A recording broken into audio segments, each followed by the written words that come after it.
미국 교회에 한동안 프랭카드로 이렇게 붙어있던, 교회 문 앞에 붙어있던 그러한 글귀가 있었습니다. 그 글귀의 내용은 뭔가 하면 예수님은 좋은데 교회는 싫다라고 하는 글귀예요. 예수님은 좋은데 교회는 싫다는 거예요. 그것을 어떻게 하면 좀 바꿀까?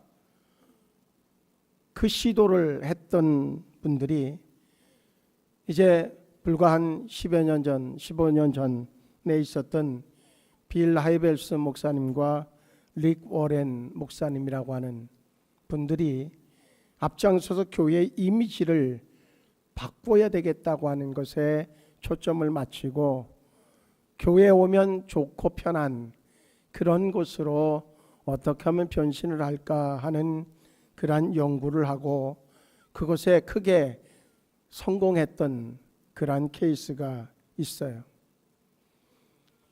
그러면서 또 한편으로 제가 볼 때에 한 가지 빠진 게 있다는 거죠. 예수님은 좋은데 교회가 싫었던, 그래서 교회를 좋게 만드는 여러 가지 프로그램을 하면서 소외되어지는 것이 결국 예수님이 또 빠져나가는 현상입니다. 교회가 좋아졌는데 예수님이 안 계시는 현상으로 또 되어지고 있다고 하는 거죠. 아주 오래전 키에르케고르라고 하는 사람은 그런 얘기를 합니다. 예수 그리스도는 물을 포도주로 바꾸었다. 그런데 현대교회는 더 엄청난 일을 한다. 그 일은 포도주를 물로 바꾸고 있다라고 하는, 어찌 보면 비판적인, 비아냥적인 그러한 이야기를 했어요. 근데 그 이후에 어떤 신학자는 한 걸음 더 나가서 이렇게 얘기합니다. 현대교회는 한 걸음 더 나가서 포도주를 담았던 항아리마저도 깨트려서 그 깨진 항아리 조각을 가지고 서로 찌르고 서로 괴롭히는 일에 사용하고 있다라고까지 비판을 해요. 근데 일본의 학자였었던 우치무라 간조라고 하는 분은 핵심적인 얘기를 이렇게 던집니다. 가룟 유다가 부럽다. 왜 부른가 하면 가룟 유다는 팔아먹을 예수라도 있었다. 그런데 현대교회는 팔아먹을 예수조차도 없다라고 하는 비판이었어요. 우리는 귀담아 들어야 됩니다. 60억 인구 중에 20억이라고 하는 인구가 예수님을 믿는다고 고백을 하고 교회 안에 머무는 자들이 되어져 있습니다. 그런데 문제는 뭔가 하면 그들은 왜 교회 안에 머물러 있느냐라고 하는 것입니다. 올해의 한 해를 출발하면서 가장 핵심에 두고 있는 목회의 방향, 그건 원론적인 부분인데 다시 크로즈업 시켜서 원론적인 부분을 아주 중점으로 두려고 하는 것 중에 하나가 뭔가 하면 예수님이 계신 교회를 이루어야 되겠다는 것. 오늘 새벽에도 마가복음 5장의 말씀을 읽었더니 그 말씀 속에 무슨 내용이 나와지는가 하면 예수님이 계신 곳에 수많은 사람들이 몰려와서 그저 그냥 몸으로 밀릴 수밖에 없는 지경에 이르렀는데 거기에 뭐 어떤 서술어가 붙었냐 하면 큰 무리가 그렇게 돼요. 예수님이 계신 곳에는 큰 무리들이 있었어요. 결국은 예수님이 계시면 그것이 누가 나가서 예수님이 여기 계시다 얘기하지 않아도 어떻게 알고 예수님이 계시기 때문에 그곳으로 몰려온다는 거죠.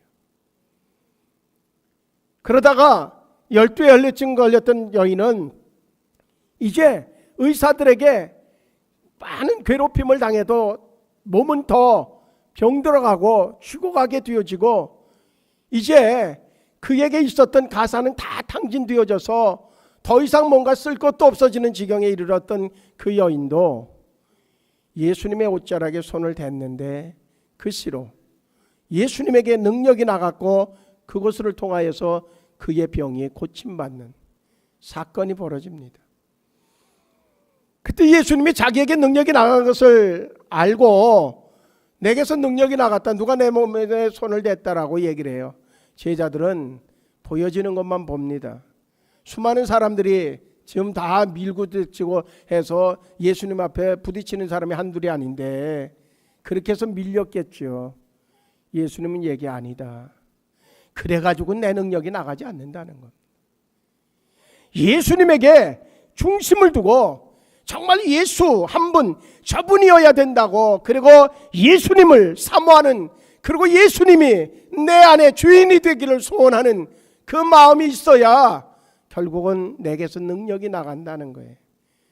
그리고서 두리번 하는데 한 여인이 자기에게서 일어난 어떤 신체의 변화를 경험하게 되어지고, 아하, 내가 고침받았다고 하는, 그러나 정말로 죄인스러운 모습으로 예수님 앞에 나옵니다.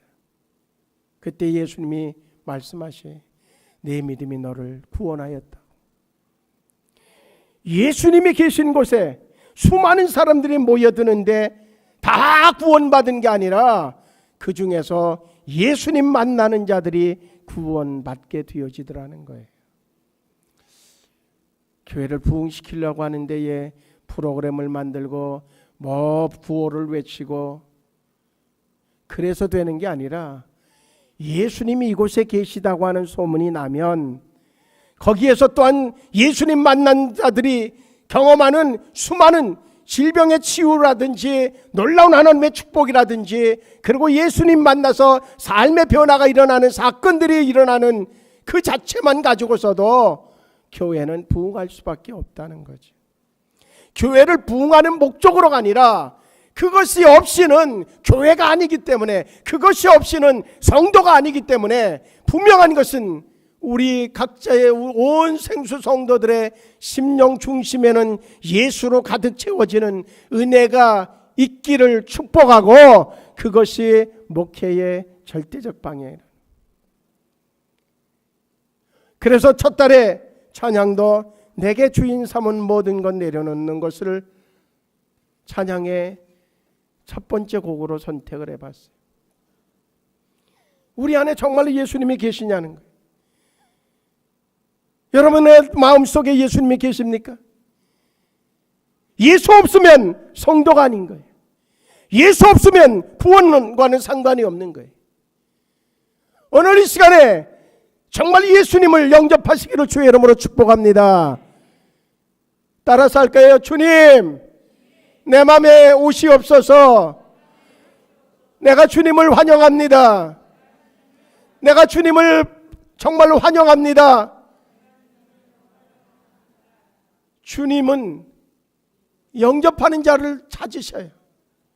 그리고 그 중심에 계시길 원하셔요.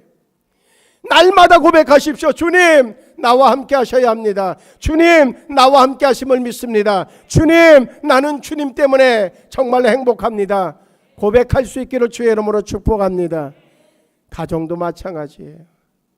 마귀가 주인 되면 날마다 분쟁이 일어나고 날마다 저 머리구덩이 잡고서 싸움할 수밖에 없어요. 네 거 내 거 따져가면서 그저 조금 더 가지려고, 아예 없으면은 싸움이 없는데 조금 그래도 뭐라도 있으면 그거 더 가지려고 아둥바둥 싸움 다툼하는, 그것이 마귀가 그 집의 주인이 되어지면 일어나는 현상들이란 말이에요. 그러나 예수님이 주인 되시면 화목해질 줄로 믿습니다. 행복해지는 줄로 믿습니다. 온 가정의 그 식구들이, 가족들이 다 예수로 충만하면, 그래서 그 주인, 그 집안에 예수님이 주인 되시면 그 집안은 평안해질 줄로 믿습니다. 우리 따라합니다. 주님, 우리 가정에 오시옵소서. 환영합니다. 남편의 마음에도 계시옵소서. 아내의 마음에도 계시옵소서.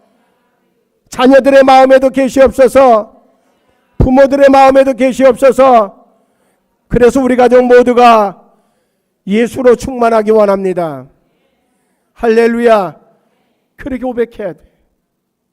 날마다 고백해야 돼.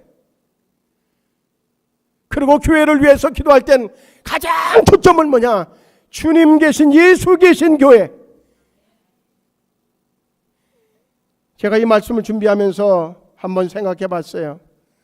하나님의 교회라고 하는 안상홍, 예수 중심 교회라고 하는 이초석, 만민중앙교회를 따님하는 이재록, 신천지의 이만희, 그들은 다 예수 팔아먹은 사람들이라고 얘기를 해요.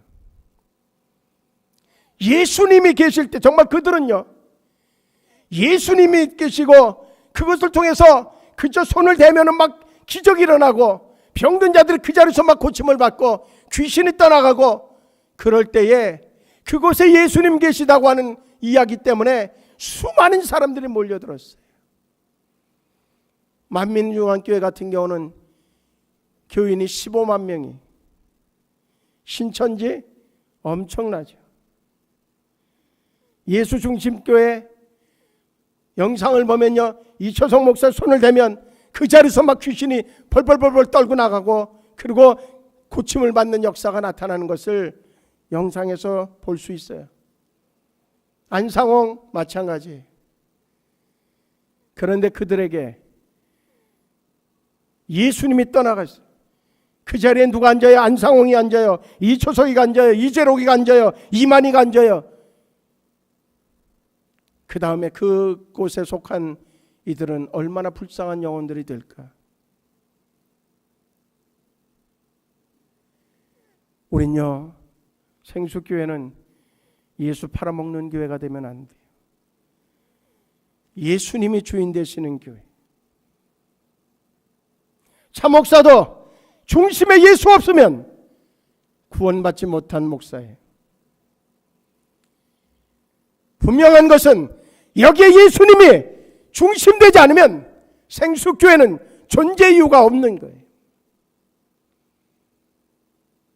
조금이라도 더 받을 때 빨리 팔아가지고 나눠가지고 다 그래도 차례도 한 대씩 사는 게 나아요.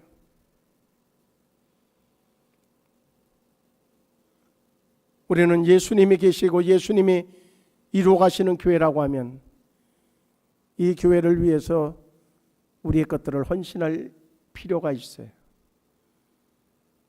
가치가 있어요.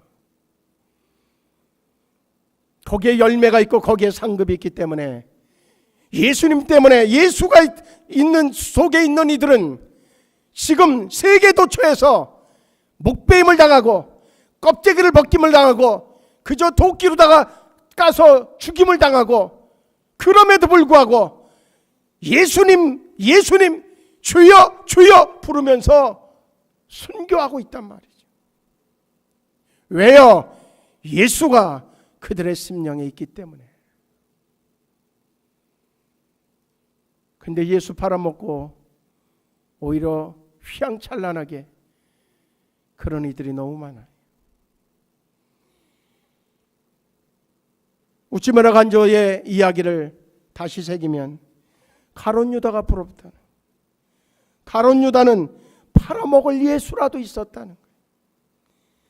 현대교회는 팔아먹을 예수조차 없다.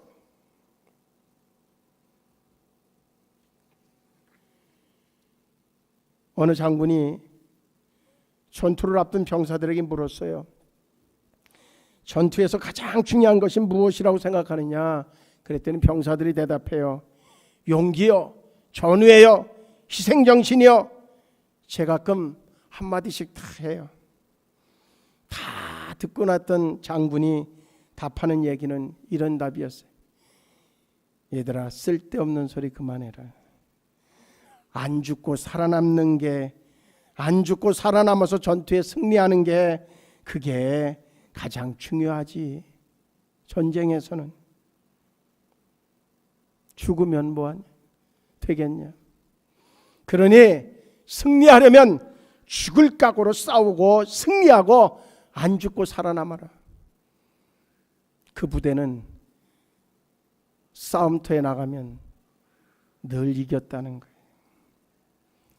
신앙생활에 가장 중요한 것이 뭐라고 생각하십니까? 물으면 어떤 분은 순종, 헌신, 기도, 십자가 정신, 여러 가지 이야기를 할 수 있을 거예요. 그런데요, 정답인지 몰라도 모범 답안으로 꼽을 수 있는 것은요, 행복해지는 거예요. 예수 믿었더니 행복해졌다. 그게 신앙생활에 가장 중요한 거예요. 밤을 잠을 못 자고 철야하는데 행복한 거예요. 직장생활하고 그러고선 또 가정생활하고 그리고 교회에 와서 또 헌신하는데 행복한 거예요. 남들 다 다니는데 그저 놀러 다니고 다 하는데 나는 오히려 교회에 와서 기도하고 그리고 봉사하는 그것이 행복한 거예요.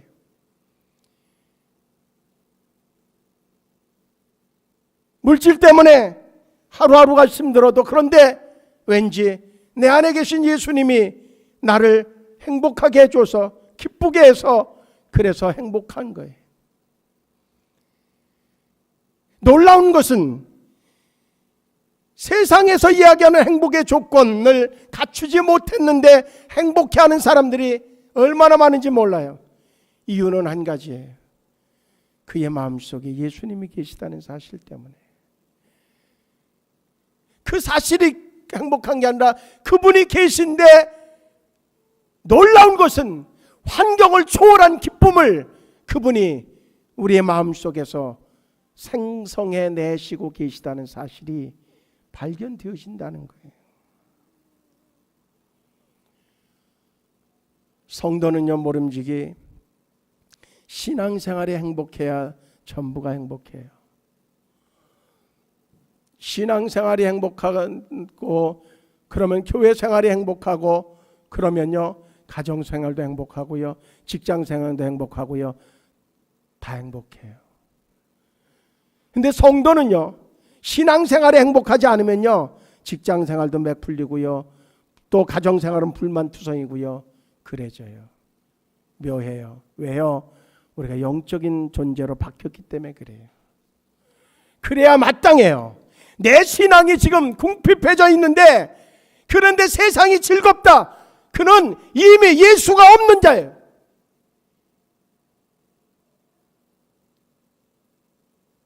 교회와 세상 두 가지 중에 하나를 꼽으라고 했을 때에 여러 가지 상황이 그래서 세상을 꼽을 수밖에 없다. 이게 먼저 하고 그 다음에 내가 더 열심으로 교회를 하겠다. 그러면 그는 이미 의심해 봐야 될 것이 있어요.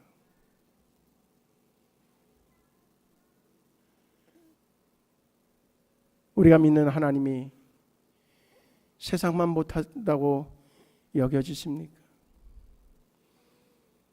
전 그렇지 않다고 하는 것이 우리 모두의 고백이 될 때까지 올 한 해 거기에 제 목숨이 아니라 목회를 걸려고 그래요.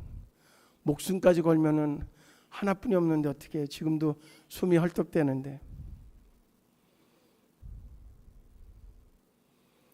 지난 일주일간 참 고통스러웠어요. 막 그 숨 못 쉬는 게 얼마나 힘든지요. 그런데요 금요철야 때도 고민을 했어요. 내려가나 김 목사님 뭐 빨리 대처를 해야 되나. 근데 9시가 지나고 9시 5분 정도 됐는데요 갑자기요 숨이 확 들어가더니요 그러더니 쌕쌕 소리 나는 것도 순식간에 없어지고 그리고 말이 나오기 시작해. 일어났다 앉았다 해봤어요.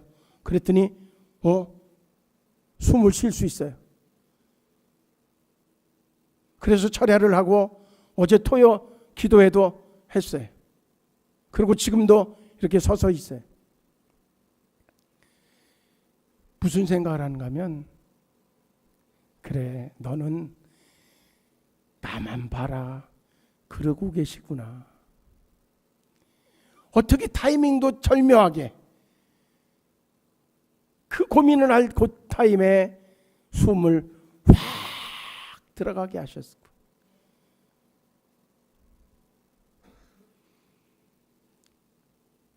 이제 주일날까지 다 써먹으시면 또 어쩔지 몰라. 오후부터는 또 그러다가 쓰셔야 될 시간이면 혹 또 들어가게 할지도 몰라요.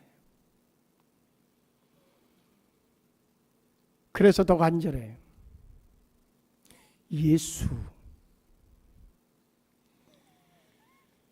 행복한 신앙생활을 위한 필수 조건, 그러면 구원의 확신입니다. 구원의 확신이라고 하는 건 자신의 변화된 신분에 대한 확신입니다. 고린도후서 5장 17절 말씀을 보면, 누구든지 그리스도 안에 있으면 새로운 피조물이니 이전 것은 지나갔으니 보라 새 것이 되었도다. 새 것이 되어진 존재, 그가 바로 구원받은 자라는 거예요. 구원의 확신은 무엇을 의미하느냐? 내가 그렇게 변화된 존재라고 하는 것에 대한 확신, 이것이 구원받은 자의 신분의 변화에 대한 확신인 줄로 믿습니다. 여러분들은 이제 새로운 피조물이라고 하는 확신이 계십니까? 그렇다고 하면 구원의 확신이 있는 자입니다. 에베소 2장 2절로 3절 말씀, 그때에 너희는 그 가운데서 행하여 이 세상의 풍조를 따르고 공중의 권세 잡은 자를 따랐으니 곧 지금 불순종의 아들들 가운데서 역사하는 영이라. 전에는 우리도 다 그 가운데서 우리 육체의 욕심을 따라 지내며 육체와 마음에 원하는 것을 하여 다른 이들과 같이 본질상 진노의 자녀이었더니. 요한복음 1장 12절, 영접하는 자 곧 그 이름을 믿는 자들에게는 하나님의 자녀가 되는 권세를 주셨으니. 신분이 변화됐다는 거예요. 구원의 확신이라고 하는 두 번째는 하나님이 나와 함께 하신다고 하는 것에 대한 확신입니다. 하나님이 함께 하심을 확신하십니까? 하나님이 함께 하신다고 하는, 내 삶에 하나님이 함께 하신다고 하는 확신을 가지고 계십니까?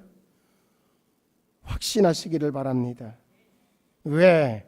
예수를 영접했기 때문에.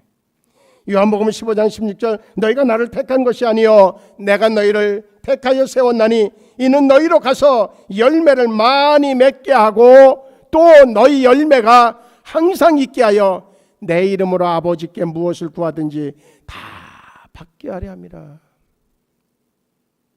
마가복음 1장 13절 14절에서도 주께서 원하시는 자들을 부르시니 나온지라. 이는 그들과 함께 있기 위함이요. 그럼 그들과 함께 있기 위해서 하나님이 우리를 부르셨어요. 왜? 우리와 함께 하시려고.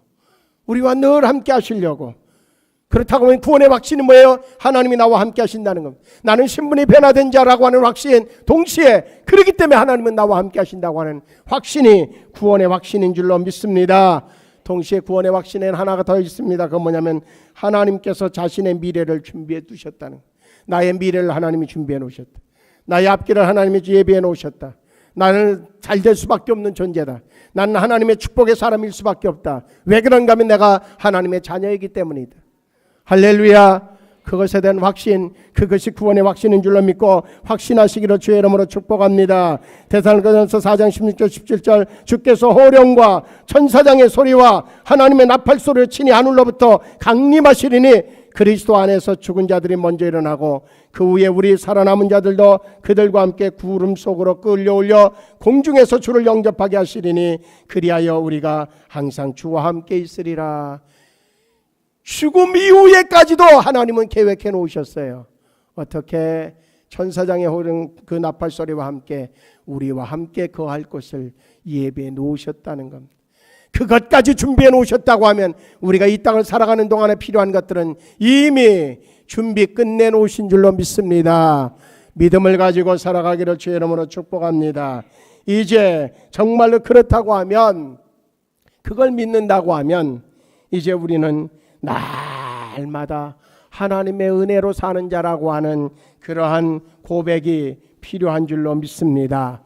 그와 동시에 말씀을 붙잡고 가야 돼. 우리가 말씀을 왜 읽어야 돼요? 이 말씀 속에 내가 오늘 무엇을 해야 될지, 어떻게 무엇을 선택해야 될지를 가르쳐 주기 때문이에요. 생수교회 성도 모두는요, 우리 모두는 사람 보고 믿지 말아요. 이곳에 예수님이 계시니까 믿으세요. 사람 때문에 사람 바라보면 실망할 게 한두 가지가 아니에요. 차목사 바라보면요 실망할 게 한둘이 아니에요. 저도요 화장실 다 가고요, 화나면요 막 저기서 화도 내고요, 심지어는 욕도 할 수 있어요. 저보고 믿지 말아요. 저보고 믿으면요 천국 못 가요. 예수님 믿으세요. 예수님 믿으세요.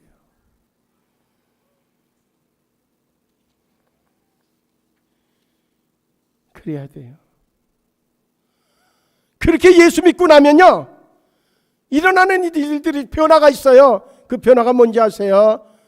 하나님을 모르면서 이 세상에서 성공한 사람들, 그게 그렇게 부러웠었는데 부럽지가 않아져요. 그게 부럽지 않아져요.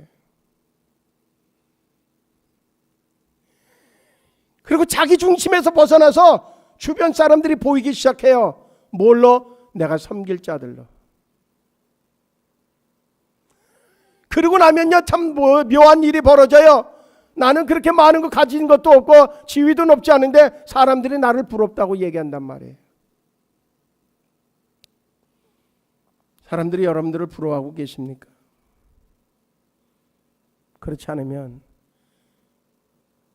예수 안에 예수님이 주신 기쁨, 예수님이 주신 만족을 못 느끼기 때문이에요. 올해 교회 표어가 있습니다. 올해 교회 표어가 뭐예요? 무슨 기쁨을 갖자고요? 첫째는 구원의 기쁨. 할렐루야. 구원의 기쁨이 있길 바랍니다. 행복해지는 성도가 되려고 하면, 행복해지는 신앙생활이 되려고 하면 예수의 그 구원의 기쁨이 있어야 돼요. 두 번째는 무슨 감격이 있어야 돼요? 예배에 감격이 있어야 돼요. 예배 시간에 감격이 일어나야 돼요. 때로는 병든 자가 고침받고요, 때로는요 뭔가 막혔던 게 확 열려지는 은혜도 얻게 되어지고요, 그리고 이 세상에서 얻지 못했던 막 감동이 일어나야 돼요. 그리 될 줄로 믿습니다. 세 번째는 뭐가 있어야 된다고요? 기도의 열정이 있어야 돼요.